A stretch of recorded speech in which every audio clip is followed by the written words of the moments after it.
12 মুশকিল 13 আসান, মানুষ বলে কিনা? যত মুশকিল, একটা কথা মনে রাখবেন, কঠিন বিপদ, এত বিপদের কোনো শেষ নাই। আল্লাহ বলেন কোনো টেনশন করো না, বিপদ যত বেশি আমার রহমত তত বেশি। তবে তোমার জিনিস লাগবে একটা, সেটা হলো ধৈর্য। তবে যারা বিপদে ফেলাতে চায়, যারা এগুলোর ব্যাপারে বিপদে ফেলানোর জন্য কোশিশ করে, কূটকৌশল করে, তারা বিপদগামী হবে। তাদের অন্তর পিলয় কাঁপবে, তাদের পিলয় কি কাঁপতে থাকবে। হযরতে মুসা আলাইহিস সালাম বলেন, আল্লাহ, 3 দিকে এরকম সব শত্রু বাহিনী, সামনে হলো সাগর, তা আমি চলবো কেমনে? আল্লাহ কয়, মুসা তোমার হাতে একটা লাঠি আছে না? সুবহানাল্লাহ বলেন না? আমি তো লাঠিটা দিছি এটা যেন ব্যবহার করার না লাগে, কিন্তু প্রয়োজনে এটা ব্যবহার করার লাগে। কারণ লাঠি দেখলে শত্রু ভয় পায়। বলেন না, লাঠি দেখলে কি ভয় পায়? লাঠি সবসময় ব্যবহার লাগে না, কিন্তু কখনো কখনো প্রয়োজন হলে লাঠিও ব্যবহার করার লাগতে পারে। বলেন না, লাঠি ওয়ালিল আসা সেত্তু খেসাল। তাফসীরের কিতাবের মধ্যে আল্লামা ইমাম কুরতুবী বলেন, লাঠির 6 গুণ। বলেন কয় গুণ? দেখেন, মাঝে মধ্যে পুলিশ কিন্তু সহজে লাঠি দেখায় না, দেখায় নাকি? প্রথমে বুঝায় যে ভাই এই করেন, এই করেন, এই করেন, প্রথমে বুঝাইতে চায়। তারপরে যখন দেখা যায় সোজা আঙ্গুলে ঘি উঠে না, তখন কিন্তু আঙ্গুল বাঁকা করে। বলেন না, তখন কি করে? আঙ্গুল কিন্তু বাঁকা করে। এরকম যেন মনে রাখবেন, মুসা আলাইহিস সালাতু ওয়াস সালামকে আল্লাহ বলেন, মুসা, আপনার হাতে একটা লাঠি দিয়েছি, এই লাঠিটা আপনি কাছে রাখবেন। কেন? লাঠির তো অনেক উপকার। গাছের পাতা পাড়া যায়, লাঠির উপর ভর করা যায়। আল্লাহ কোরআনে বলেন, এই লাঠির আরো অনেক উপকার আছে। লাঠি লাগে না কার? সবার লাঠি লাগে। পীরের দরবারের মুরিদদের হাতে লাঠি। যে কোনো দল আপনি গঠন করবেন, দলের কর্মীদের হাতে লাঠি লাগে। বলেন না, লাগে না লাঠি? লাঠি মানে বাঁশ, মরলেও বাঁশ লাগে, জন্ম নিলেও বাঁশ লাগে, বাঁশ ছাড়া উপায় নাই। বলেন, বাঁশ লাগে কিনা? এবং বাঁশ তো লাগে, এমনি তো বাঁশ দেয়। আবার একজন মানুষ আরেকজন মানুষে কখনো ছেঁচা, কখনো আছেঁচা, সুবিধার জন্য, নিজের সুবিধার জন্য একজন আরেকজনের বাঁশ দেওয়ার জন্য সবসময় তৎপর থাকে। কারণ জন্মের পরে বাঁশ লাগে না? এই যে ব্লেড আবিষ্কার হয়েছে, এটা কয়দিন হয়েছে আর ব্লেড আবিষ্কারের? এক সময় মানুষ বাঁশের চেওয়া দিয়ে মানুষের নাভি কাটতো, আছে না? আপনারা বলেন না, মুরব্বী যারা আছেন আপনারা বলতে পারবেন, যখন ব্লেড আবিষ্কার হয় নাই, তখন নতুন সন্তান জন্ম হলে দাইমা বলতো যে যাও বাঁশের চেওয়া উঠে নিয়ে আসো। বাঁশের চেওয়াটা এটা ব্লেডের মতো ধারালো, ওইটা দিয়ে নাভি কাটতো। তাহলে বোঝা গেল জন্মের পরেও বাঁশ লাগে। কি লাগে? মরণের পরে তো লাগে না, না? ওইটা আরো বেশি লাগে, বাঁশ দিয়ে আরো বেশি লাগে। মরণের পরেও বাঁশ লাগে, জমিনে থাকলেও বাঁশ লাগে। ব্যাম্বো এত, এটা ইননেসেসারি নয়, বরং এটা অনেক নেসেসারি। এর অনেক উপকার, ব্যাম্বো, বাঁশের অনেক উপকার। বাড়ি বানাবেন তাও বাঁশ লাগে। এখন তো কাঠ হয়েছে, ইট হয়েছে, কাঠ লাগে না। এক সময় বাঁশের ঘর মানুষ বানাইতো, দেওয়ালগুলো দিত বাঁশ দিয়া। কি দিয়ে?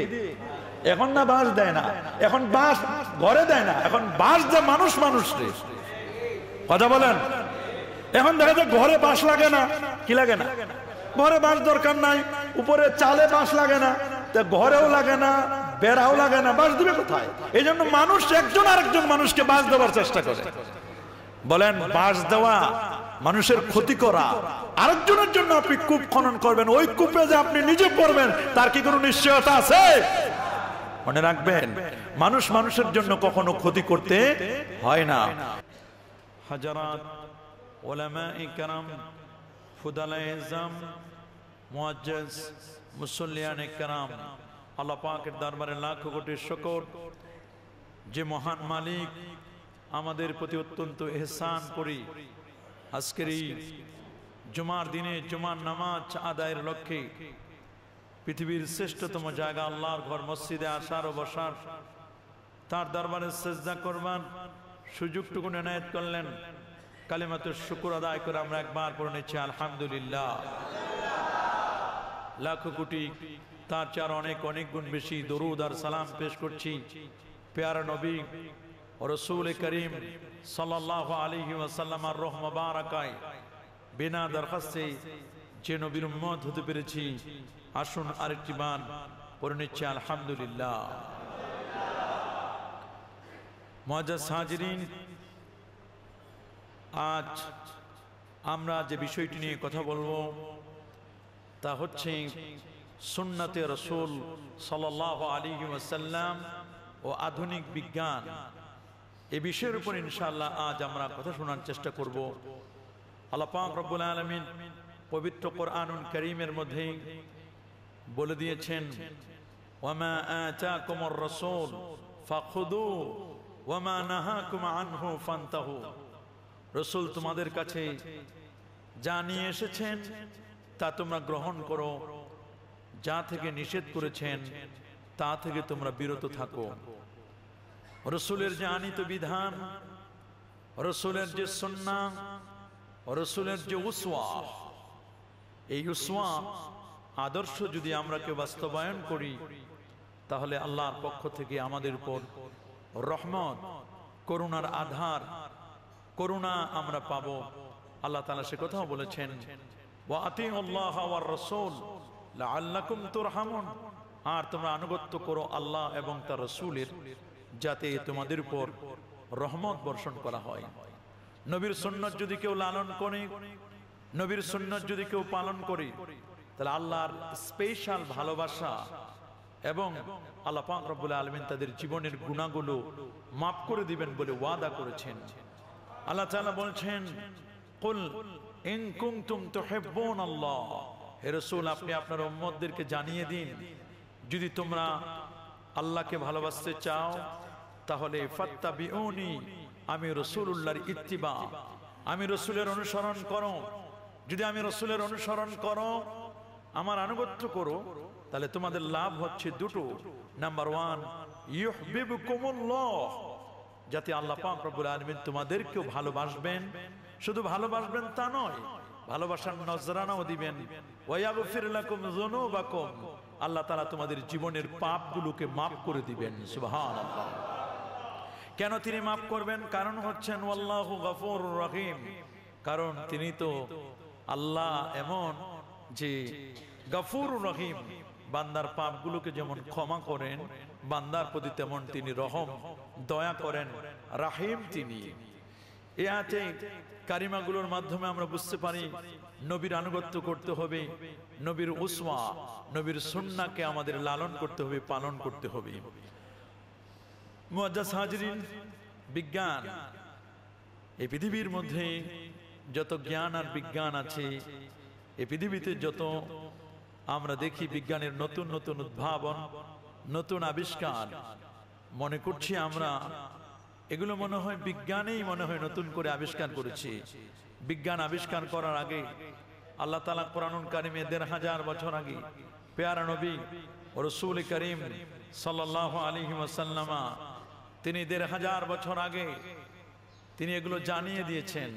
হয়তোবা আমাদের জানার অভাবের কারণে আমরা বলছি এটি নতুন আবিষ্কার। না, পৃথিবীতে যত বিজ্ঞানী টরে টক্কা করে, বিজ্ঞানীরা যা আবিষ্কার করে, বিজ্ঞানীরা হয়তোবা নতুন কিছু আবিষ্কার করছে, কিন্তু আমার আল্লাহ এবং তার পেয়ারা নবী রাসূল করিম সাল্লাল্লাহু আলাইহি ওয়াসাল্লাম এ সম্পর্কে তিনি ১৫০০ বছর আগে তিনি তথ্য দিয়ে দিয়েছেন যে আসলে এটি রাসূলুল্লাহর সুন্নাহ ছিল, রাসূলুল্লাহর আদর্শ ছিল। তবে কোনো ব্যক্তি যদি নবীর সুন্নাহকে লালন করে পালন করে দুনিয়াতে সে ৪টা উপকার লাভ করবে। সুবহানাল্লাহ বলেন, বলেন না কয়টা উপকার? আল্লাহ নবী বলছেন, মান হাফিজা সুন্নতি আকরামাহুল্লাহু তাআলা বিআরবাঈ খিসালিন। যদি কোনো ব্যক্তি নবীর সুন্নাহকে লালন করে পালন করে, তাহলে আল্লাহ তাআলা তাকে এই দুনিয়াতে ৪টা বেনিফিট দিবেন, ৪টি মর্যাদা দিয়ে আল্লাহ তাআলা তাকে সম্মানিত করবেন। এক, মাহাব্বাতু ফি কুলুবিল বারারাতি, নেককারদের অন্তরে তার জন্য ভালোবাসা আল্লাহ দান করবেন। সুবহানাল্লাহ।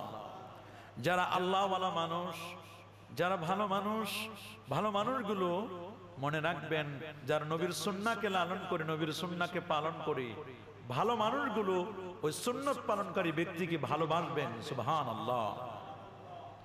ওয়াল হাইবাতু ফি কুলুবিল ফাজারা, যারা ফাসিক ফুজ্জার, তারা যারা সুন্নাত পালন করে এদেরকে দেখলে ভয় পাবে। সুবহানাল্লাহ বলেন।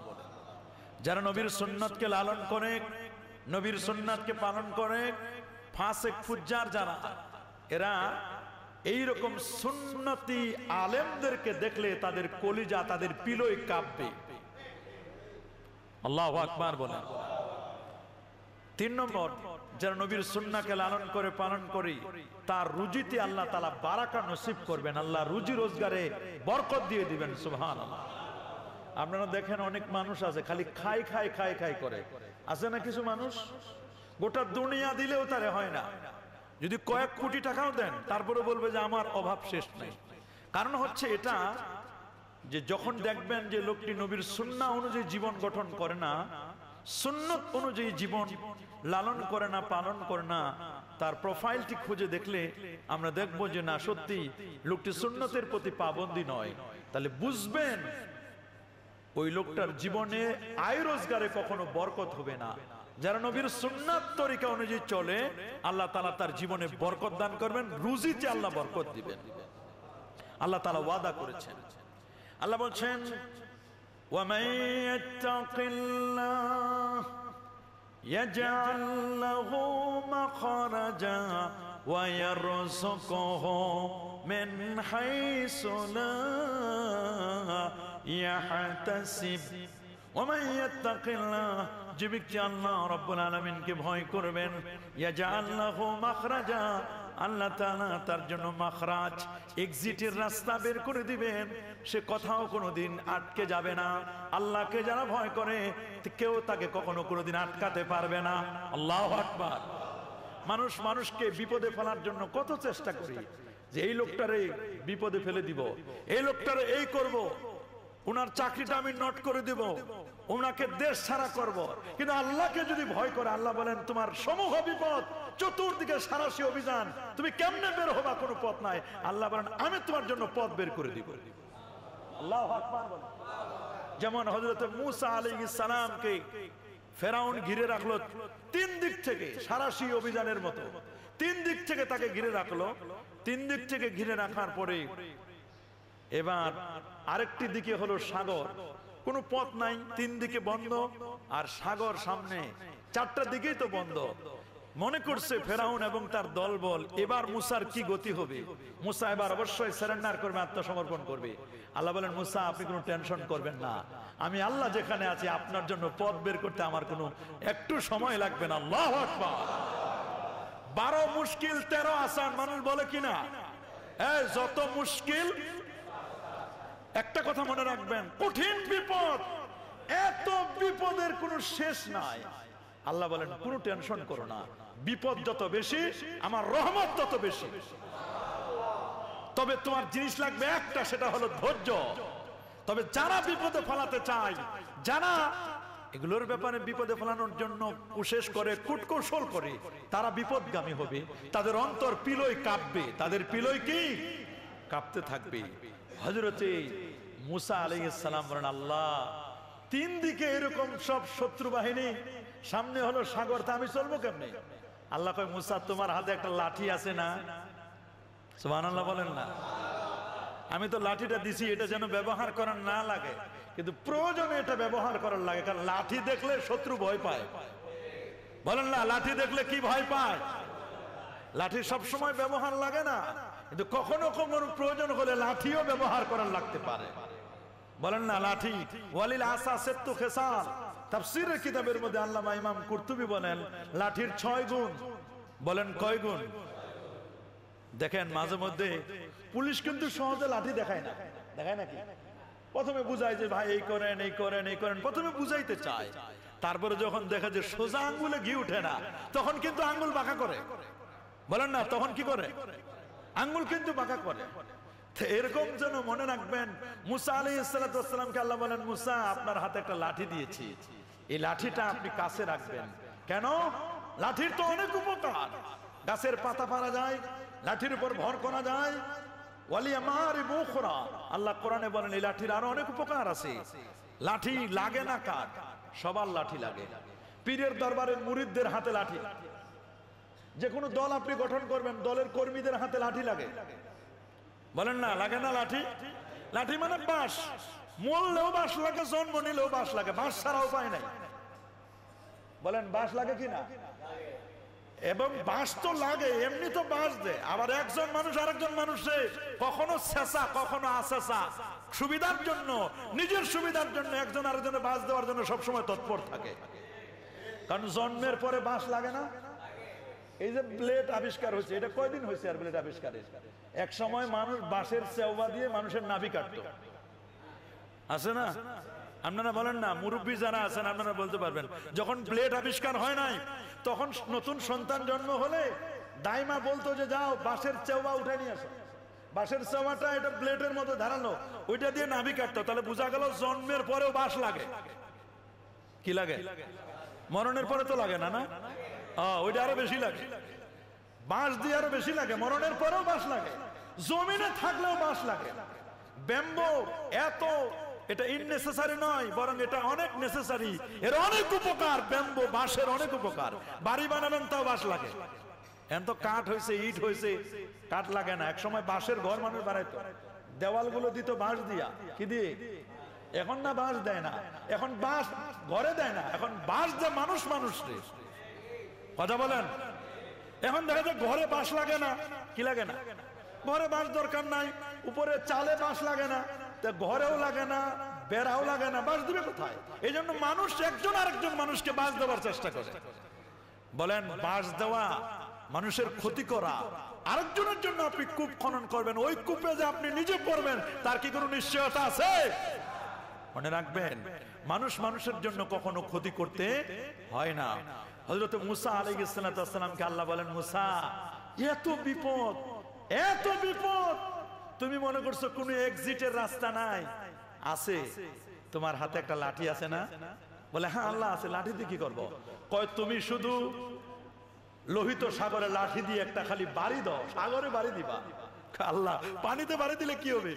যখন তিনি পানিতে বাড়ি দিলেন তখন 12টা রাস্তা তৈরি হয়ে গেল। আল্লাহু আকবার। একটা রাস্তা নাই বের হওয়ার। আল্লাহ বলেন, তোমার লাঠি দিয়ে এবার পানির উপরে শুধু বাড়ি মারো, আঘাত করো। ফানফাজারাত মিন হুসনাতা আশারাতা আইনা। যখন লাঠি দিয়ে শুধু সাগরের উপরে, লোহিত সাগরে যখন আঘাত করলো, 12 রাস্তা হয়ে গেছে। বলেন কয় রাস্তা? আহা, দেখছেন কোন পথ নাই, আল্লাহ তাআলা এক্সিটের রাস্তা করে দিলেন। আল্লাহ সে কথা কোরআনে বলেন, ওয়া মাইয়াত্তাকিল্লাহ ইয়াজআল লাহু মাখরাজা ওয়া ইয়ারযুকুহু মিন হাইসু লা ইয়াহতাসিব। আল্লাহু আকবার বলেন। আল্লাহ যে এমন রিজিক দিবেন, অঢেল রিজিক দিবেন, যেটা আপনি কখনো কল্পনা করতে পারেন নাই। আর সুন্নাত পালন করলে 4 নম্বর ফজিলত হলো, 4 নম্বর হচ্ছে আশ-শাক্কাতু ফিদ-দ্বীন ওয়াল ইসতিকামাতু ফিদ-দ্বীন। দ্বীনের উপর চলার জন্য তাকে পরিশ্রম করার মানসিকতা আল্লাহ তৈরি করে দিবেন। দ্বীনের পথে চলতে হবে। সুবহানাল্লাহ। তাহলে সুন্নাত পালন করলে লাভ কয়টা? মাশাআল্লাহ বলেন কয়টা? ভালো মানুষগুলো আপনারে ভালোবাসবে। ভালো মানুষগুলো কি করবে? আপনি দেখেন, সুন্নাত পালন করে দেখেন, যদি ভালো না বাসে। 2, বদকার যারা, পাপী যারা, খারাপ মানুষ যারা, আপনারা দেখলে এমনি মনে করবে যে, কিন্তু অন্তরে একটা ভয় থাকবে। অন্তরে কি থাকবে? অন্তরে কিন্তু ভয় থাকবে। ওরে বাপরে বাপ, এই লোকটা সুন্নাত পালন করে। 3 নম্বর, আল্লাহ তাআলা তার রুজিতে বরকত দিবেন। 4 নম্বর, দ্বীনের উপর চলা আল্লাহ তার জন্য সহজ করে দিবেন। আল্লাহু আকবার বলেন। ইমাম জুহরি বলেছেন, আল ইতিসামু বিস সুন্নাতি নাজাত। সুন্নাতকে যদি শক্ত করে ধরে, আখিরাতে সে নাজাত পাবে, আখিরাতে সে মুক্তি পেয়ে যাবে। আল্লাহু আকবার। ইমাম মালিক রাহমাতুল্লাহ আলাইহি, ইমাম দারুল হিজরা বলেন, আস-সুন্নাতু মাসালু সাফিনাতি নূহ মান রাকিবাহা নাজা। রাসূল বলেছেন, নূহ নবীর কিস্তির মতো সুন্নাতকে যারা লালন করবে, পালন করবে, তারা নূহ নবীর কিস্তির মতো নাজাত পেয়ে যাবে। নূহ নবীর কিস্তিতে যারা আরোহণ করেছিল, তারা কি মুক্তি পায় নাই? নাজাত পায় নাই? আমরাও যদি নবীর সুন্নাহকে লালন করি, নবীর সুন্নাহকে যদি পালন করি, আমরাও মুক্তি পাবো। এই আশা আপনাদের আছে না? বলেন না আছে? একটা সুন্নতের দাম কেমন খুব সহজে বুঝবেন। নবীর একটা সুন্নত পালনের কি মর্যাদা, কি দাম। একবার হযরত ওমর রাদিয়াল্লাহু তাআলা আনহুর যুগে 31 লক্ষ বর্গ মাইলের শাসক অমর। কত? উনি যেই পথে যেতেন শয়তান বলতো সরি, এ পথে যাওয়া যাবে না, এ পথে অমর চলে। সুবহানাল্লাহ। হযরত ওমর বলেন আল্লাহ নবী আমার জন্য জান্নাতের মধ্যে একটা বিশাল প্রাসাদ নবী দেখে এসেছেন। নবী বলেন ওমর, তোমার নামে যে জান্নাতে বরাদ্দ আছে বিল্ডিংটা, এটা আমি দেখে এসেছি। তোমার বিল্ডিং এর সামনে দেখলাম একজন হুর, একজন মহিলা উযু করতেছে, বুখারীর হাদিস। হুজুর তাহলে ভিতরে ঢুকলেন না? ওই তুমি যে রাগী মানুষ, কি না কি বলো, যে আমি ঢোকার আগে রাসূলুল্লাহ আমার রুমে ঢুকে আসছে। হযরত ওমর চোখের পানি ছেড়ে কাঁদতে লাগলেন, হুজুর আমার মা বাবা আপনার জন্য উৎসর্গ, ইয়া রাসূলুল্লাহ আপনি আমার রুমে একটু ঢুকে আসতেন, আমার জীবনটা ধন্য হতো হুজুর, যে আমার আগে আপনি ঢুকে এসেছেন, রুমের ভিতরে প্রবেশ করেছেন, উদ্বোধন করেছেন। আল্লাহু আকবার। হযরত ওমর 31 লক্ষ বর্গ মাইলের শাসক ওমর, তিনি মিশর বিজয়ের জন্য পাঠায় দিলেন। রাসূলুল্লাহ বলে দিয়েছেন ইন্নাকুম সাতাফতাহুনা মিসরা, অচিরেই তোমরা মিশর বিজয় করবে, মিশর তোমরা বিজয় করবে। মিশরবাসীকে গালি দিবে না। মিশরবাসীকে কেন গালি দিবে না? কারণ মিশর হলো আমার শ্বশুর বাড়ির এলাকা। আল্লাহু আকবার বলেন।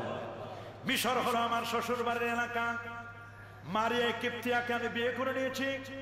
মারিয়ার বাড়ি হলো মিশর। বলুন মারিয়ার বাড়ি কোথায়? আরো জনে বলেন। মারিয়ার বাড়ি হচ্ছে মিশর। সে অরিজিনাল মিশরি। ঠিক আছে, সে অরিজিনাল মিশরি, মিশরের মানুষ। মিশর হলো আমার শ্বশুর বাড়ির এলাকা।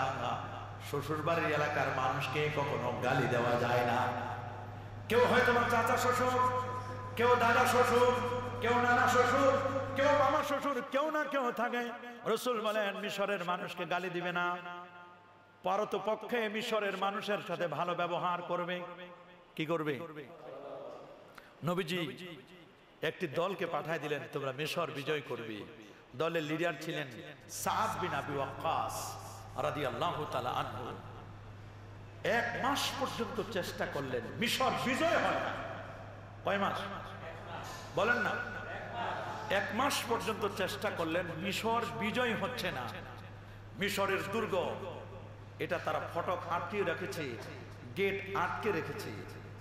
1 মাস পর্যন্ত ট্রাই করার পরই সাদ বিন আবি ওয়াক্কাস হযরত ওমরকে চিঠি লিখে জানালেন, ওমর আপনি বলেছেন মিশর বিজয় হবে, আমরা তো 1 মাস পর্যন্ত ট্রাই করছি, বাট আমরা তো কোনো ভিক্টরি সাইন, বিজয়ের কোনো চিহ্ন, কোনো আলামত আমরা পাচ্ছি না। What is the reason? আপনি কারণটা কি? আপনি তো একজন আহলে কাশফ, আপনি একজন কাশফওয়ালা মানুষ, আপনি তো চক্ষু বন্ধ করলে 2500 কিলোমিটার দূরের খবর বলে দিতে পারেন। আপনি তো সেই রকম মানুষ। ওমর একটু বলেন না। হযরত ওমর বললেন, আমি তো চক্ষু বন্ধ করেছি, আমি কারণও ফাইন্ড আউট করেছি। বলে তাহলে প্লিজ একটু বলুন। হযরত ওমর বলেন, তোমাদের মনে হয় কোন সুন্নত পালন করতে মনে হয় প্রবলেম হচ্ছে, কোন একটি সুন্নত মনে হয় তোমরা ছেড়ে দিয়েছ। সৈন্যবাহিনী সবাই বসে গেলেন, পরামর্শ করলেন, আচ্ছা বলো তো, হযরত ওমর তো যা বলেন তিনি মিথ্যে বলেন না, অসত্য কথা বলেন না। হযরত ওমর বলেন, আমরা নাকি একটি সুন্নাহকে পালন করছি না, নবীর একটি সুন্নাহকে পালন না করার কারণে আল্লাহ আমাদের বিজয় দিচ্ছেন না। তোমরা নিজেদেরকে আত্মসমালোচনা করো, নিজেদের মধ্যে দেখো তো আমাদের কোন সুন্নতটি মিস্টেক হচ্ছে, মিসিং হচ্ছে কিনা আমাদের কোন সুন্নত। তখন সাহাবায়ে কেরামদের একটি দল বললেন, সাদ বিন আবি ওয়াক্কাস আপনি বুজুর্গ মানুষ, আপনি আমাদেরকে মাইন্ড করবেন না। আমার মনে হয় যুদ্ধের ব্যস্ততার কারণে রাসূলুল্লাহর একটি প্রিয় সুন্নাহ উজুর সময় মেসওয়াক করা, আমরা মনে হয় মেসওয়াক করা ছেড়ে দিয়েছি। যদি আমরা নবীর এই সুন্নাত মেসওয়াক করি, আমার মনে হয় বিজয় আমাদের খুব কাছে হবে। দেখো তো এই সুন্নত ছাড়া আমাদের কোন সুন্নত ছুটে যায় নাই। ঠিকই বলেছো, অ্যাবসলিউটলি ট্রু, 100% সত্য বলেছো। যুদ্ধের ময়দানে নিজের জীবন রক্ষা করা বড় কঠিন, সেখানে নবীর একটি সুন্নাহকে লালন করতে হবে, পালন করতে হবে। মেসওয়াকের সুন্নতটি আমরা ছেড়ে দিয়েছি। জিজ্ঞেস করলেন কার কাছে মেসওয়াক আছে? কেউ নাই। হুজুর যুদ্ধের ময়দানে দরকার অস্ত্র, মেসওয়াক তো লাগে না। বলেছে না, এই সুন্নত আমাদের মিসিং হচ্ছে। আগামীকাল ফজর থেকে আমাদের শুরু হবে মেসওয়াক করব, আমরা নবীর সুন্নতকে লালন পালন করব। 1 মাস পর্যন্ত কাফিররা মিশরকে ঘিরে রেখেছে, দরজা বন্ধ করে রেখেছে যেন কোনো মুসলমান ভিতরে প্রবেশ করতে না পারে। সকালবেলা মেসওয়াক করার কথা সাহাবী বলে দিয়েছেন, সুন্নত পালন করতে হবে। সন্ধ্যাবেলায় মিশরের আশপাশে যত গাছপালা ছিল সবাই খালি ডাল ভাঙতেছে। বলেন, আরো জোরে বলেন। সবাই শুধু গাছের ডাল ভাঙে। কাফের বেদিন বেঈমানরা চিন্তা করছে, হাই হাই, এতদিন যা মনে করছিলাম নিজেরা খাইতেছে পড়তেছে, আমাদেরকেও একটু ভয় ছিল, এখন ডাল ভাঙতেছে, এদের মনে হয় ক্ষুধা এত বেড়ে গেছে, খাবার দাবারের সাথে এখন গাছও খাইতেছে। ওরে বাপ রে বাপ, এরা যদি গাছ খায় তাহলে আর কদিন পর তো আমাদেরকেও খাবে। কারণ এদের ক্ষুধা যদি এরকম আমরা বাড়াইতে থাকি, আজকে গাছের ডাল খাইতেছে, পরে গাছের শিকড় ধরবে, গাছ যখন শেষ হয়ে যাবে তখন আর আমাদেরকে ছাড়বে না, আমাদেরকে একটা একটা করে ধরবে আর খাবে। তো কঠিন অবস্থা। ওরা তো বুঝতে পারে না যেটা নবীর সুন্নত, ডাল ভেঙে 1 বিঘত মিসওয়াক করতে হবে। রাসূলুল্লাহ বলে দিয়েছেন, লাউলা শুক্কার উম্মতি লামাতুম মিসওয়াক ইনদা কুল্লি উযু। বুখারীর বর্ণনা, আমার উম্মত যদি কষ্ট মনে না করতো 5 ওয়াক্ত নামাজ আমি তাদের জন্য সুন্নাহ লালন করা পালন করা আমি অব্লিগেটরি করে দিতাম। আল্লাহু আকবার। আমি যদি আপনাদেরকে জিজ্ঞেস করি কয়জন আজকে মেসওয়াক করে এসেছেন, আমার মনে হয় 10 জন মুসল্লি পাওয়া যাওয়া বড় কঠিন হয়ে যাবে। বললো হুজুর ব্রাশ তো করেছি। আরে বাবা, ব্রাশ তো করেছেন, ওটা না করলে তো দুর্গন্ধে থাকা যাবে না। কিন্তু ব্রাশের চেয়েও বেশি উপকারী হলো মেসওয়াক। বলেন, ব্রাশের চেয়েও উপকারী কি? ব্রাশের দ্বারা উপকার হয়, আপনার মুখের দুর্গন্ধ দূর হয়, আপনার দাঁতগুলো ক্লিন হয়। নবীর সুন্নাহ হলো জৈতুন গাছের ডাল, পিলু গাছের ডাল। রাসূল বলেছেন, নেমাস সিওয়াক ওয়া যাইতুন, জৈতুন গাছের ডাল কতই না উত্তম মেসওয়াক। সিওয়াকি, এটা আমার মেসওয়াক। ওয়া সিওয়াকুল আম্বিয়া মিন ক্বাবলি, আমার পূর্বে যত নবী এবং রাসূল চলে গেছেন প্রত্যেকের মেসওয়াক ছিল জৈতুন গাছের ডাল। সেই জৈতুন গাছের ডাল জান্নাত থেকে ভেঙে এনেছিলেন আদম আলাইহিস সালাম। ওটা আস্তে আস্তে হযরত শুআয়ব আলাইহিস সালাম, শুআয়ব আলাইহিস সালামের 2 মেয়েকে বিয়ে করে, এক পর্যায়ে মেয়েকে বিয়ে করার পরে শুআয়ব আলাইহিস সালামের এক মেয়েকে বিয়ে করলেন। প্রথমে মেয়েকে বিয়ে করার পরে ওই লাঠিটা শ্বশুর বাড়ির লাঠি আসলো জামাইয়ের কাছে। জামাই হলো মুসা নবী। তাহলে শ্বশুর বাড়ি থেকে কিছু পাওয়া যায়, এটা প্রমাণিত। মুসা আলাইহিস সালাম শ্বশুর বাড়ি থেকে কিছু পেয়েছেন, তবে যারা চেয়ে নিবেন ডাকাতি করবে। অনেকে শ্বশুর বাড়ি থেকে চেয়ে নেয় না।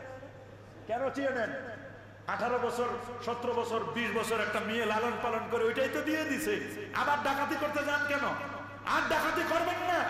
যে শ্বশুর যে শাশুড়ি একটা নিজের মেয়েটাকে 18 বছর পর্যন্ত লালন করে পালন করে আননোন একজন পারসন আপনার সন্তানের হাতে যখন এই মেয়েটাকে উঠাই দিল, তারপরও কেমন ডাকাতের ডাকাত আপনি শ্বশুরকে বলেন 3 লাখ না দিলে মেয়ে নিয়ে যান। এরকম ডাকাত আছে না নাই? বলেন না। এটা রাষ্ট্রীয় আইনে যেমন নিষেধ, আল্লাহর আইনেও নিষেধ, নবীর আইনেও এটা নিষেধ। আল্লাহু আকবার। গরম দিলে তো অনেকের সহ্য হয় না, মাঝে মধ্যে কিছু গরমও দেওয়া লাগে। কথা বলেন না কেন? সব কথা নরম করে বলা যায় না। বলেন, সব কথা কি নরম করে বলা যায়? আমার নবী মাঝে মধ্যে এমন এমন গরম দিতেন, সহিহ মুসলিমের বর্ণনা, মাঝে মধ্যে এমন গরম দিতেন মনে হয় যে সেনাবাহিনীকে তিনি কমেন্ট করতেছেন। আমার জীবনের শ্যামলীতে যখন চাকরি করতাম, ঢাকায় আসছি, আসার পরে মনে করলাম যে ওই প্যারড হয় না, পিটি প্যারড 26শে মার্চ আর 16 ডিসেম্বরে সবাই খালি বলতেছে যে পুরান এয়ারপোর্টে, বলে হুজুর চলেন একটু দেখে আসি সেনাবাহিনীর কেমন কি। তো গেলাম, যাওয়ার পরে দেখলাম এক সেনাবাহিনীর এক কনস্টেবল, কত হাই র্যাঙ্কের অফিসার, তিনি খালি এমন একটা কমেন্ট দিল, মাইকে এমন একটা শব্দ করলো, মনে হয় থরথর করে কাঁপলো। আমি বলছি বাপ রে বাপ, সেনাবাহিনীর এই কমেন্ট এখন পর্যন্ত বলে নাই, খালি সাবধান বলছে। এই সাবধান বলতে গিয়ে এর আগে যে একটা শব্দ, এটা বলা যাবে না এখানে, না হলে তো বলতামই। এমন জোরে আওয়াজ করলো, মনে হয় থরথর করে প্যারট কাঁপতেছে। আল্লাহ নবী মাঝে মধ্যে সাহাবায়ে কেরামদেরকে ওয়াজ করতে গিয়ে এইরকম সাবধান করে দিতেন, কান্নাহু ইয়ানজুরু জাইশা, কেমন যেন তিনি সেনাবাহিনীদেরকে সতর্ক করতেছেন। আল্লাহু আকবার। তবে যাদের হার্ট দুর্বল তারা এই সহ্য করতে পারবে না এত জোরে আওয়াজ। হার্ট দুর্বল কাদের জানেন? বলবো, কষ্ট পাইবেন না, এটা আমার বলতে হবে। হার্ট দুর্বল কেমনে বুঝলাম? আমি হবিগঞ্জে একটা প্রোগ্রামে গেলাম। হবিগঞ্জে প্রোগ্রাম করতে গিয়ে মাইকের সাউন্ড একটু বাড়াই দিছে। তো মাইকের সাউন্ড বাড়াই দেওয়ার পরে কর্তৃপক্ষ এসে বলতেছে, হুজুর ওয়াজ খালি মুখে করার লাগবে। বলে কারণটা কি? প্রতিদিন কথা বলার লাগে, খালি মুখে তো ওয়াজ করা যায় না। কয় 500 হুজুর ফার্মের মুরগি আছে। কি? আমি বললাম তাতে সমস্যা কি? কয় হুজুর এটা আপনি মোল্লা মৌলবি জানবেন না, সমস্যা আপনি এটা বুঝবেন। আমি কি সমস্যাটা বলেন? কয় হুজুর ফার্মের মুরগি যে আছে ওরা জোরে আওয়াজ শুনলে স্টপ করে। কি করে? মারা যায়। কারণটা কি? কয় হুজুর যখন বৃষ্টি ঝড় তুফান হয়, বিদ্যুৎ চমকায়, তখন আমরা আল্লাহর কাছে দোয়া করি, সদকা করি যেন আল্লাহ বিদ্যুৎ চমকানো একটু কমাই দেয়। বললাম কারণটা কি? কই হুজুর জানেন না, এই মুরগিগুলো তো চোরে খায় না, মানে বিভিন্ন জায়গায় বিচরণ করে খায় না, এগুলো ফিট খায়। ফিটের মধ্যে ভেজাল জিনিস আছে, এই ভেজাল খাইতে খাইতে এদের হার্ট দুর্বল হয়েছে। যারা সুদখোর, ঘুষখোর, জালেম, যারা জুলুম করে, যারা আরেকজনকে ওজনে কম দিয়ে খায়, এদের হৃদয়টা দুরু দুরু দুরু দুরু করে। আল্লাহ হুজুর জানে আমারে ধরে নাকি, হুজুর এদিকে তাকায় নাকি, এদিকে তাকায় নাকি। কিন্তু মনে রাখবেন, আমরা কারো দিকে তাকাই বলি না। যেটা কোরআনের কথা, যেটা নবীর কথা, যেটা সুন্নতের কথা, সেটা বলবো। কার ভালো লাগবে, কার খারাপ লাগবে, এটা তো দেখলে আল্লাহর কাছে আমি কি জবাব দিব? বলেন না, এটা তো আমাকে বলতে হবে, আমার তো উপায় নাই। এখন এরকম যদি ফার্মের মুরগির মতো হাত দুর্বল হয়, তাহলে তো চিন্তা ভাবনা করতে হবে, ওর তো মসজিদে আসা কঠিন হয়ে যাবে। তারপরও কিছু সহ্য করতেই হবে। আল্লাহু আকবার বলেন। আমি এত কসম করে আসি, মানে কসম মানে খুব নিয়ত করে এসে আজকে কোনো জোরে কথা বলবো না, আস্তে আস্তে বলবো। এখানে আসলে গিয়ার অটোমেটিক বেড়ে যায়। এটা আমার কন্ট্রোলে না, কন্ট্রোলে উপরে। আল্লাহু আকবার বলেন। এত নিয়ত করে আসি যে আস্তে আস্তে করে বলবো, আস্তে আস্তে করে ধীরে ধীরে বলবো। কিন্তু সব কথা তো ধীরে বলা যায় না, যায় নাকি? জোরে বলেন। আপনি মেয়ের বাপের গলায় ছুরি চালাইয়া 5 লাখ 10 লাখ দাবি করবেন। কই হুজুর আমি তো ডাইরেক্ট খাই না, ইনডাইরেক্ট খাই। কি খায়? বলে ইনডাইরেক্ট কেমনে খায়? কয় নতুন রুম বানাইছি, রুম। বুঝেন নাই? নতুন রুম বানাইছে, তার মানে ফার্নিচার পাঠাও। বুঝেন নাই? শ্বশুরে একেবারে ওয়ার্নিং দিয়ে দিছে যে আপনার মেয়ে আসবে, তো রুম বানাইছি, তো বাকিটা আপনি দেখেন। তার মানে রুমে কি লাগবে? রুমে ফার্নিচার দিতে তো 8-10 লাখ লাগবে। আবার মেয়ের শিখাই দিছে, শোনো তোমার আব্বারে বলো যে আমি কিছুদিন আগে ড্রাইভিং ও শিখছি। বুঝেন কি লাগবে? হুন্ডা দেন, হুন্ডা। চিন্তা করে দেখেন। বলে শোনো, নতুন জামাই যখন তোমাদের বাড়িতে যাব, সাধারণ হুন্ডা নিয়ে গেলে মানুষ বা কি বলবে? অ্যাপাচি দিবা, মানে 2.5-3 লাখ টাকা হুন্ডা, ভালো গাড়ি দিবা, মানিজ্যত আছে না? নাউজুবিল্লাহ। এটা কি জায়েজ আছে? পেশাব পায়খানা খাওয়া, ইউরিন খাওয়া যেমন হারাম, মল খাওয়া যেমন হারাম, যৌতুক নামের কৌতুক করে ঘুরাইয়া ফিরাইয়া খাওয়া ওই রকমের হারাম। বলেন ওই রকমের কি হারাম? নবীর সুন্নাহ যারা পালন করবেন, নবীর আদর্শ যারা পালন করবেন, বরকত দিবেন কে? মাশাআল্লাহ বলেন। বরকত দিবেন কে? সাদ বিন আবি ওয়াক্কাস বলেন, শোনো, সুন্নত কিন্তু যথাযথ পালন করতে হবে। বলে আচ্ছা, এখন সকাল বেলা ফজরের নামাজের পরে মেসওয়াক করা শুরু করছে, 2-4 জন কাফের দেখে ফেলছে, কিরে বিকালে খাইলো গাছ, এবার আবার দিতেছে দাঁত ধার, দাঁত যেভাবে ধারালো দিতেছে, ধার দিতেছে, মনে হয় রাতের মধ্যে আমাদের ফিনিশিং করে দেয় নাকি। ওরা যখন সকালে দেখছে, আগে ভাগে সেকেন্ড হোম, দ্বিতীয় বাড়ি রেডি করো। কি বাড়ি? বলে থাকা যাবে না, এতদিন তো আটকায় রাখছিলাম, এখন আর আটকায় রাখা যাবে। ওরে বাপ রে বাপ, দাঁতে ধার দিতেছে। আসলে কি মুসলমান দাঁতে ধার দিতেছে না মেসওয়াক করতেছে? ওরা তো মেসওয়াক নবীর সুন্নাত পালন করতেছে। দাঁতে যখন ধার দেওয়া দেখছে কাফের বেদিনরা, এরা দুর্গ ছেড়ে যে পালাইছে। সাদ বিন আবি ওয়াক্কাস বলে, দেখো তো গেটের কি অবস্থা? হুজুর গেট খোলা, তাহলে তো বিজয় নিশ্চিত। আল্লাহু আকবার, পুরো মিশর রেডি বিজয়ের দ্বার প্রান্তে। খালি এক রাতের সুন্নতের আমল, পুরা রাতে যায় না। এখন ভিতরে ঢুকছে, ঢুকার পরে দেখে কয়েকটা কাফের কয়, যাদেরকে খাইছেন শেষ করেন, আমাদের খায়েন না, আমরা এমনি যাবো, আর আমাদের খায়েন না, যেগুলো খেয়েছেন ওগুলো হজম করেন। এখন সাহাবীরা চিন্তা করছে কারে খাইলাম? ওরা তো বুঝছে যে রাতে আমাদের যারা পালাই গেছে সবাই মনে খেয়ে ফেলছে। দেখেন নবীর সুন্নতের কি ফজিলত, আল্লাহু আকবার বলেন। আমরা দাঁত ধার দিই কি মানুষ খাওয়ার জন্য না নবীর সুন্নত পালনের জন্য? হুজুর সামনে আসেন না, মুরব্বী মানুষ আপনি, আসেন। আমাদের খতিব সাহেব হুজুর সাহেব আসেন, সামনে আসেন। তাহলে সুন্নত লালন করা দরকার আছে না নাই? হ্যাঁ বাবা, আছে না নাই? সুন্নতকে লালন করবেন, সুন্নতকে পালন করবেন। আল্লাহু আকবার বলেন। মসজিদ বানানো নফল, বলেন মসজিদ বানানো কি? সবাই বলেন মসজিদ বানানো কি? ভালো কাজ। এটার মর্যাদা আলাদা। মান বানা লিল্লাহি মাসজিদান বানাল্লাহু লাহু বাইতান ফিল জান্নাহ। যে জমিনে একটা মসজিদ বানাবে, আল্লাহ তার জন্য জান্নাতে একটা প্রাসাদ নির্মাণ করবেন। তবে আল আসবা ওয়ান নাজায়ের কিতাবের মধ্যে একটি ঘটনা আছে। এটা আমরা কামেল যারা আইন শাস্ত্রে পড়ে, ল যারা ফেকা ডিপার্টমেন্টে পড়ে, তাদেরকে আমি এই কিতাবটি পড়াই। তো এদেরকে যখন পড়াই, তো ওইখানে একটা কায়দা দেখলাম যে মসজিদ বানানো এটা একটা ভালো কাজ।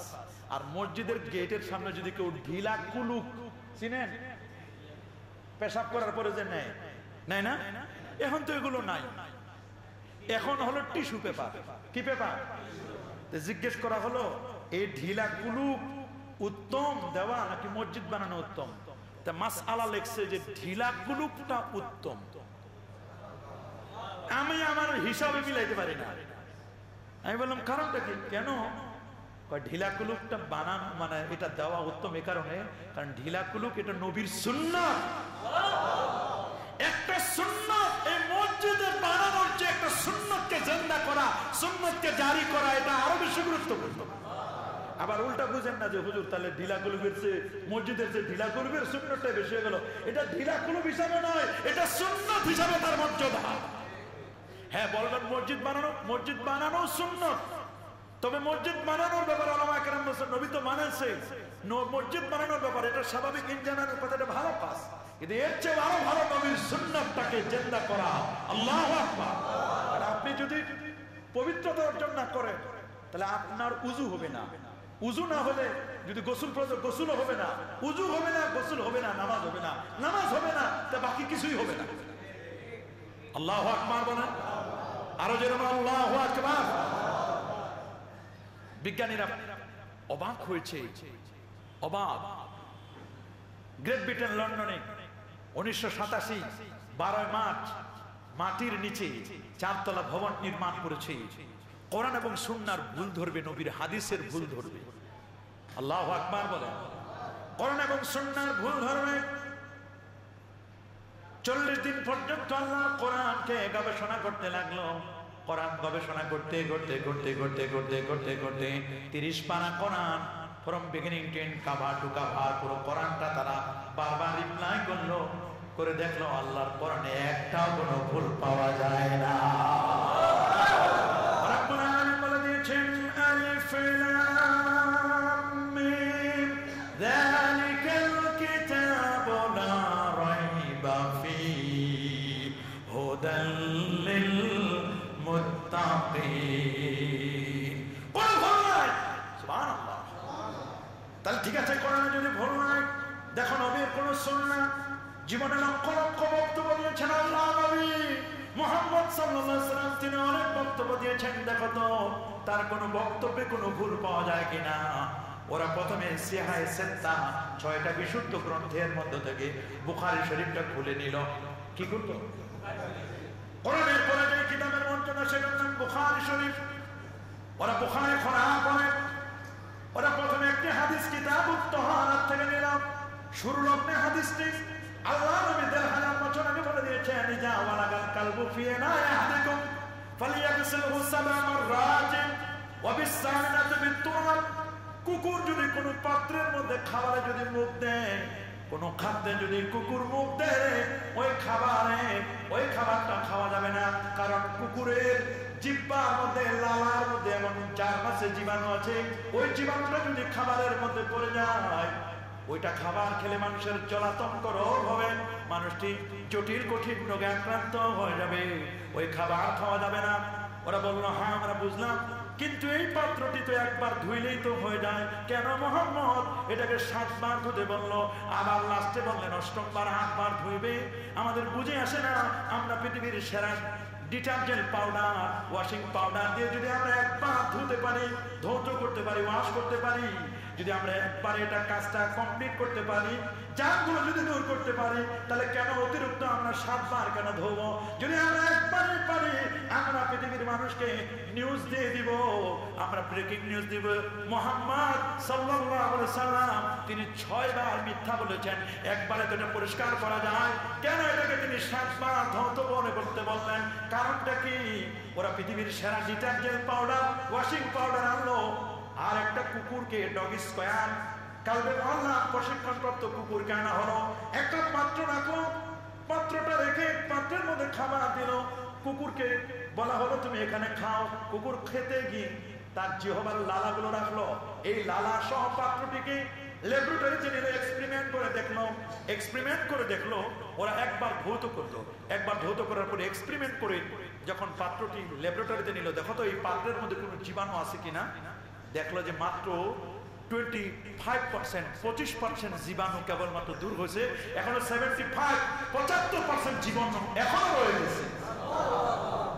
বিজ্ঞানীরা অবাক হয়ে গেল, কিরে যার বিশেষজ্ঞ যারা, তারা বললো কেন এত দামি পাউডার দিয়ে আমরা ওয়াশিং পাউডার দিয়ে ক্লিন করলাম, ওয়াশ করলাম, কিন্তু এখনো 75% রয়ে গেছে, কারণটা কি? ওরা আবার ধৌত করলো, এবার দেখলো যে না, মোটামুটি 40% ক্লিন হয়েছে, রিমুভ হয়েছে, এখনো 60% রয়েছে। তৃতীয়বার ধৌত করলো, চতুর্থবার ধৌত করলো, পঞ্চমবার ধৌত করলো, ষষ্ঠবার ধৌত করলো, সপ্তমবারে ধৌত করে দেখে জীবাণু 99.9%, 99.9, প্রায় 100 সামান্য একটু বাকি। আল্লাহু আকবার। তো বলছে পরের অংশ কি? ওই অবিসামিনাতু বিতুরাব, আর 8ম বারে তুমি ধৌত করবে কি দিয়ে? মাটি দিয়ে। মাটি, কারণ মাটির মধ্যে এমন কতগুলো ম্যাগনেসিয়াম আছে, এমন কতগুলো জিনিস আছে, মাটি দিয়ে ধৌত করলে পরে আপনার ওটার মধ্যে যত জীবাণু, সব জীবাণু দূর হয়ে যায়। তা আমি মূলত এই হাদিসটি বলতে চাচ্ছি, আগের হাদিসটির সাথে একটু মেসিং করে দেওয়ার জন্য। রাসূল বলেছেন তুমি যখন ওয়াশরুমে যাবে, তুমি যখন বাথরুমে যাবে, তখন ঢিলা কুলুপ নিবে, কারণ ঢিলা কুলুপটা এটা যখন আপনি ওয়াশরুমে যখন ব্যবহার করবেন, আফটার মল আপনি মল ত্যাগ করার পরে, আপনি যখন আপনার স্টুল পাস করার পরে আপনি যখন টিস্যু পেপার নেন, টিস্যু পেপারের মধ্যে কেমিক্যাল দেওয়া আছে, টিস্যু পেপারের মধ্যে লাল রং দেওয়া আছে, এটা যখন সেন্সিটিভ জায়গায় আপনি ইউজ করবেন, তখন ওই জায়গায় ক্যান্সার হবে, অশ্বরোগ হওয়ার সম্ভাবনা রয়েছে। কিন্তু আপনি যদি ঢিলা গ্রুপ মাটি নেন, অরিজিনাল মাটি, এই মাটি নিলে আপনার ওই সমস্ত রোগ থেকে আল্লাহ মুক্তি দিবেন। আল্লাহু আকবার। শুধু তাই নয়, নবীজি সাল্লাল্লাহু আলাইহি ওয়াসাল্লাম তিনি যখন বাথরুম থেকে, ওয়াশরুম থেকে যখন বের হতেন, বের হয়ে আমরা তো সাবান ইউজ করি, আমরা তো জার ক্লিনার ইউজ করি, আমরা বিভিন্ন জায়গা থেকে বিভিন্ন কিছু ইউজ করি। রাসূলের তরিকা ছিল নবীজি বাথরুম থেকে বের হওয়ার পরে হাতটা মাটির মধ্যে ডলা দিতেন। আল্লাহু আকবার। মাটির মধ্যে ডলা দিলে এই হাতে আর কোনো জীবাণু থাকে না, মাটির সাথে জীবাণুর একটি সম্পর্ক আছে। আল্লাহু আকবার। ওরা বললো তাহলে 2 নম্বর হাদিসটা নাও, প্রথমটা আমরা ফেলুর। রাসূল যা বলেছেন 100% অ্যাবসলিউটলি ট্রু, 100% সত্য তিনি বলে দিয়েছেন। আল্লাহু আকবার। সিঙ্গাপুরের একজন বড় মাপের ডাক্তার, জাপানের ডাক্তার, সিঙ্গাপুরে তিনি রোগী দেখতে এসেছেন। ডাক্তারের নাম ডাক্তার কোতেকি। কি নাম বলেন? জাপানের ডাক্তার কোতেকি। সিঙ্গাপুরের রাজ সাপ্লায়ার ফ্যামিলি, এই ফ্যামিলির মানুষগুলো তাদের 7 সন্তানের মা, বাবা মারা গেছেন। বাবা আল্লাহ ধরে চোখের পানি ছেড়ে কেঁদেছেন, মাকে দেখেছেন। বাবা যখন পৃথিবী থেকে বিদায় হয়ে গেল, বাবা যে কত বড় নিয়ামত, বুঝা বড় কঠিন। কত বড় ছায়া, যার বাবা নাই তিনি বুঝেন। আপদে বিপদে পড়লে বুঝা যায় বাবা কত বড় নিয়ামত, কত বড় নিয়ামত। বাবা যার নাই তিনি বুঝেন। বাবাকে হারিয়ে ছেলেগুলো একেবারে মুহ্য হয়ে গেলেন, কোনো কথা বলতে পারে না। 1 মাস যায়, 2 মাস যায়, 3টা মাস পরে মায়ের ক্যান্সার রোগ ধরা পড়ল। কোটি কোটি ডলারের মালিক, অর্থের কোনো কমতি নাই। মায়ের ক্যান্সার, ব্লাড ক্যান্সার। মা সন্তানদেরকে ডেকে বলল, তোমার বাবাকে হারিয়ে ফেলেছো। মা আছে, কতদিন বাঁচবো জানি না, তবে তোমাদের যদি সাধ্যে কোলায় আমার একটু তোমরা ভালো চিকিৎসা করবে। সন্তানেরা মিটিং করলো, বোর্ড বসলো। বোর্ড বসে সিদ্ধান্ত নিল পৃথিবীর সবচেয়ে ক্যান্সার বিশেষজ্ঞ, তার খোঁজ নাও। ক্যান্সার বিশেষজ্ঞের খোঁজ নিয়ে মাকে বাঁচানোর জন্য তারা জাপানে গিয়ে জাপানের ওই ইসলামিক সেন্টারের বড় মাপের পণ্ডিত ক্যান্সার বিশেষজ্ঞ ডক্টর কোতেকিকে তারা আনলো। বললো, আমাদের মায়ের ক্যান্সার আপনি চিকিৎসা করবেন। সত্যি ওরা যখন সিঙ্গাপুরে আসলেন, ডাক্তার কোতেকি ক্যান্সার এক্সপার্ট, বড় মাপের একজন পণ্ডিত, আসার পরে মা পর্দার আড়াল থেকে বললেন, আমার এই সমস্যা, এই সমস্যাগুলো শোনার পরে ডাক্তার কোতেকি বলেন, তোমাদের মা বেঁচে যাবে আল্লাহ যদি তার হায়াতে রাখেন। উনি তো আল্লাহ বলেন না, তিনি বলেন গড। গড বলেন, উনি একজন খ্রিস্টান, উনি একজন খ্রিস্টান, একজন ডক্টর। বলেন, গড যদি তোমাদের প্রতি রহম করেন তাহলে বেঁচে যাবে, তোমাদের মা একটা অপারেশন করতে হবে। বলে অপারেশন? বলে ইয়েস। বলে যদি অপারেশন করেন আমার মা তো রাজি হবে কিনা জানি নেই, জেনে নেই। মাকে বলেন, মা ডাক্তার তোমার অপারেশন করবে। বলে, আমি কোন পুরুষ ডাক্তারের অপারেশন আমি নিব না, জীবন যায় যাক, আমি অপারেশন করব না, আমি পর্দা মেনটেন করব। নবীর তরিকা, নবীর সুন্নাহ, নবীর আদর্শ। নবীজি হযরত আলীকে বলেছেন, আলী তুমি আমার জামাল, আমার মেয়েটা তোমার কাছে। আলী লা তুবিন নাজরাতান নাজরাতা ইয়া আলী, রে Ali you have to control your নজর। আলী তোমার নজরটাকে, তোমার ওয়াচিং, যখন একজনকে তুমি দেখবে, দেখার ক্ষেত্রে তুমি কন্ট্রোল করবে, তোমার কন্ট্রোলিং পাওয়ারটা দেখবা। কাউকে যখন দেখবে কোন পর নারীর দিকে তুমি আলী তাকাবা না। যদি প্রথম নজরটা করো, আচমকা সাডেনলি হঠাৎ যদি নজর পড়ে যায়, এটা মাপ। কিন্তু যদি নজরটা যদি লম্বা হয়, প্রথমে দেখছো তো, যদি লম্বা করে দেখো, এটা দ্বিতীয় নজর বলে গণ্য হবে। প্রথম নজর মাপ, দ্বিতীয় নজর মাপ হবে না। আলী রাদিয়াল্লাহু তাআলা হাদিসটি তিনি স্মরণ করলেন। মা বললেন, আমি ডাক্তারের কাছে যাব না, কোনো প্রয়োজন নেই। ওই ডাক্তারের কাছে পর্দা খেলাপ করে আমি যাব না। যদি কোনো মহিলা ডাক্তার পাও তাহলে আমার জন্য ব্যবস্থা করো। আল্লাহু আকবার। শেষ পর্যন্ত বলল, তোমাদের মা যদি কখনো রাজি হয়, ডাক্তারকে ফি দিয়ে দিল, পূর্ণ ফি। তোমাদের মা যদি অপারেশন করতে রাজি হয় তাহলে আমাকে কল করিও, আমি আবার আসবো, দেখে দিব। তবে তোমার মার ব্যাপারে আমার কমেন্ট হলো, তোমাদের মা 3 মাসের বেশি মনে হয় টিকবে না। কয় মাস? 3 মাসের বেশি টিকবে না। কিন্তু মওত, হায়াত এবং মওতের মালিক কে? আবার আল্লাহ বলেন, হায়াত এবং মওতের মালিক। ওরা সিদ্ধান্ত নিল, মাকে আর এটা জানানো হয় না 3 মাস। মা বললেন, শোনো, ডাক্তার দেখায় না, আমাকে একজন ভালো ডাক্তার দেখাও। বলে, মা পৃথিবীর সেরা ডাক্তারটা দেখায় না। বলে, না কোনো সেরা ডাক্তার পাও নাই। বলে, মা কোথায় নিয়ে যাব বলো? বলে, তোমরা আমাকে একটু মদিনা মুনাওয়ারার একটা চেম্বার আছে, ওই মদিনা চেম্বারে মদিনা ডাক্তার আমারে দেখাও। বলবো, মা মদিনার ডাক্তারকে? বলে, মদিনার ডাক্তার উনি আজ থেকে প্রায় 1200 বছর হয়ে গেছে, ইন্তেকাল করেছে। ওই ডাক্তার বলে, মা মরা মানুষের ডাক্তারের চিকিৎসা কি করব? বলে, তিনি মরা না রে, তিনি রোজা মুবারাকায়, তিনি হায়াতুন নবী জিন্দা, তাকে সালাম দিলে উম্মতের সালাম শোনেন। শুধু শোনেন না, নিজ কানে শুনে তা জবাব দেন। শুধু শোনেন না, জবাব দেন। বলে, মা ওনার কি চিকিৎসা আছে? বলে, ওনার চিকিৎসা যদি নিতে চাও, ওনার প্রেসক্রিপশনটা দেওয়া আছে। বলে, মা কোথায় প্রেসক্রিপশন দেওয়া? বলে, জামে তিরমিজি খুলে দেখো, তিরমিজি শরীফের মধ্যে প্রেসক্রিপশন লেখা। বলে, মা এরকম ডাক্তার জীবনে দেখি নাই যে ডাক্তার প্রেসক্রিপশন আগে পাঠায় দেয়, বলে উম্মতের উনি তবিবুন উম্মতের ডাক্তার, প্রেসক্রিপশন আগে লিখে দিয়েছেন। বলে মা প্রেসক্রিপশনটা তুমি পড়তে পারো? বলে আমি আরবি পড়তে পারি না, আমি ইংলিশটা পড়তে পারি। মা এবার প্রেসক্রিপশন পড়ে শোনাই দিলেন, প্রেসক্রিপশন পড়ে শোনাই দিলেন। প্রেসক্রিপশনে কি লেখা ছিল? সময় আছে 1 মিনিট, শুনবো আগামী জুমায়, আল্লাহ কবুল করুন। আমাকে বলা হয়েছে 15-এর মধ্যে শেষ করে দিবেন, তাও তো 1 মিনিট বেশি হয়ে গেল। আল্লাহ কবুল করুন, মঞ্জুর করুন।